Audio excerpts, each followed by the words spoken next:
Have you ever wondered what would happen if the American bobcat, one of North America's most adaptable wildcats, was suddenly taken out of its natural home and released into the wild landscapes of Europe? To answer that, we first need to understand what makes the bobcat such a remarkable survivor in its homeland. Small compared to lions or leopards but perfectly built for stealth, the bobcat is a muscular, compact predator with tufted ears, sharp amber eyes, and powerful legs capable of explosive bursts of speed. Its hunting style is ambush, creeping silently through grass or forest undergrowth, waiting patiently for the right moment, then leaping with astonishing precision to take down prey. In America, this prey includes rabbits, hares, squirrels, mice, and sometimes even young deer. The bobcat's adaptability is legendary. It thrives in deserts, forests, swamps, and even on the edges of human cities, playing a key role in controlling rodent and rabbit populations while avoiding direct competition with larger predators like coyotes and mountain lions.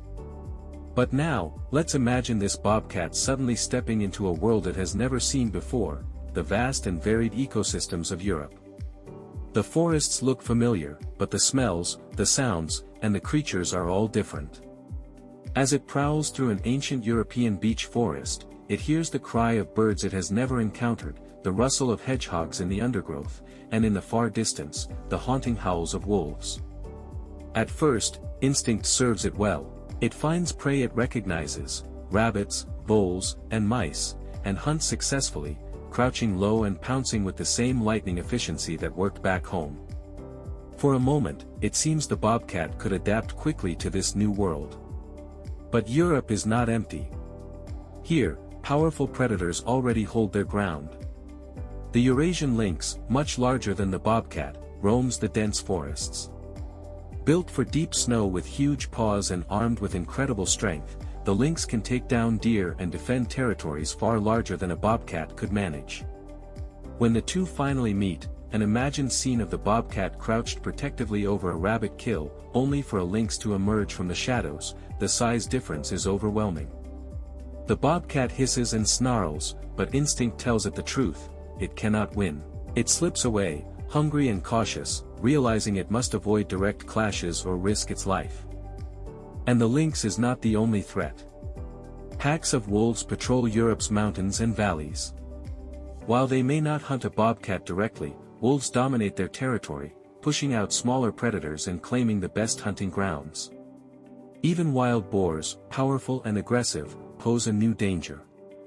A bobcat stalking too close to a boar's piglets could find itself charged and fatally injured by tusks it has never learned to fear in America.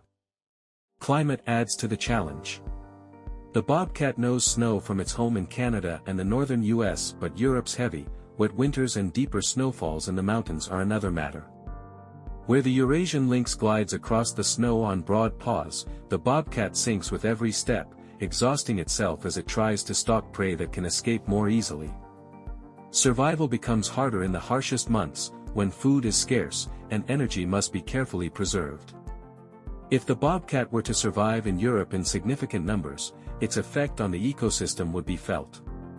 With its hunting skill, it would likely reduce populations of small mammals, especially rabbits, rodents, and ground-nesting birds. Farmers might welcome fewer pests in their fields, but bird species already vulnerable to predation could suffer steep declines. Foxes, who depend on many of the same prey animals, would find themselves competing with a new rival. In some areas without lynx, the bobcat might even thrive, carving out a niche along the edges of farmland and villages where prey is abundant and larger predators avoid. But this survival would not come without consequences: new pressures on native species, unbalancing predator-prey relationships that Europe's ecosystems have maintained for centuries. Yet, for all its toughness, the bobcat would still struggle. It is a solitary hunter surrounded by more powerful carnivores, confined to marginal habitats where competition is less intense. Injuries, harsh winters, and the constant threat of being pushed out by lynx or wolves would keep its population small and scattered.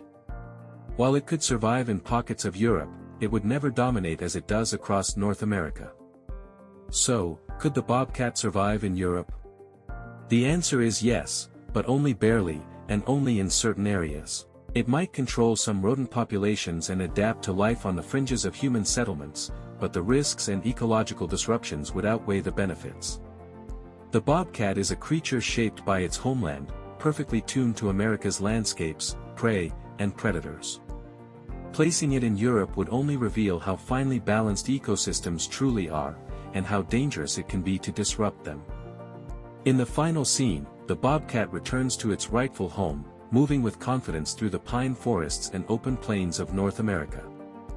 The narrator's voice softens as the lesson becomes clear: the bobcat belongs where it has evolved, where every twitch of its ear and every step of its paw makes sense within a system that has supported it for thousands of years.